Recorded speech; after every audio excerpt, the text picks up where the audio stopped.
guys, it is Saturday. I hope you all are having a great weekend. Hey, so I wanted to talk about Job. And yesterday, the book started with explaining who Job was and how his trials got started and how he was just suffering. But I want to explain the parallels between him and Jesus.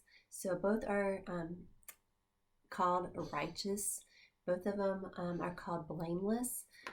However, Job is not without sin, where Jesus is sinless. God called Job and said that there was none like him on the earth. That doesn't mean that he was without sin, but just that he was a very righteous man. But he points to Jesus, who is sinless, who is without sin, but who chose to suffer for us. Secondly, both of them suffered without cause because of nothing that they did on their own. Both of them suffered tremendously, but Jesus chose. Jesus was deprived of justice for us when he was crucified. Thirdly, I just want to point out that both of them cried out to God the Father. When Jesus was on the cross, he cried out, my God, why have you forsaken me?" And then Job, too, asks why. In today's reading in chapter 7, he says, "If I sin, what do I do to you, you watcher of mankind? Why have you made me your mark? Why have I become a burden to you? Why do you not pardon my transgression and take away my iniquity?" So here he's saying, it's not because I haven't sinned. I've had sin in my life, but if I have sinned, if you see sin, why aren't you forgiving me? So he's asking, he's inquiring of God.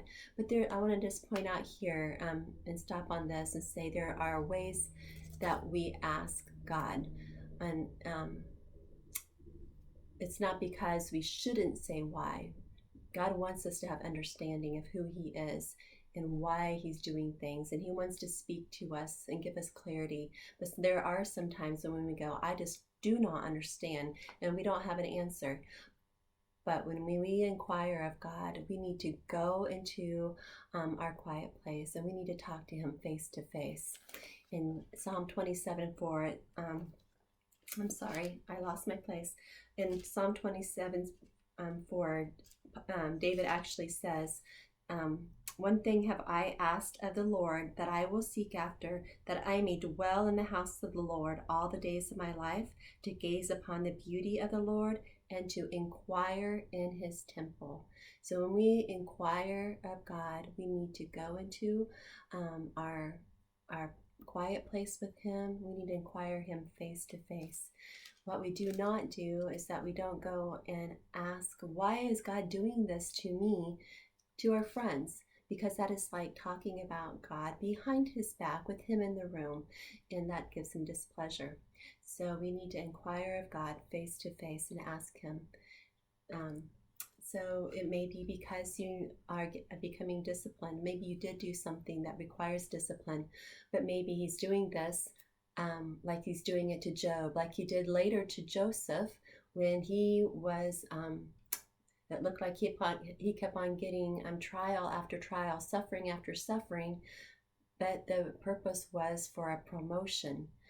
So if we look at it as, okay, maybe I didn't do anything. Maybe my car's breaking down every week for a purpose. Maybe there is a promotion. Maybe God is waiting for me to pass this test so he can promote me to something else.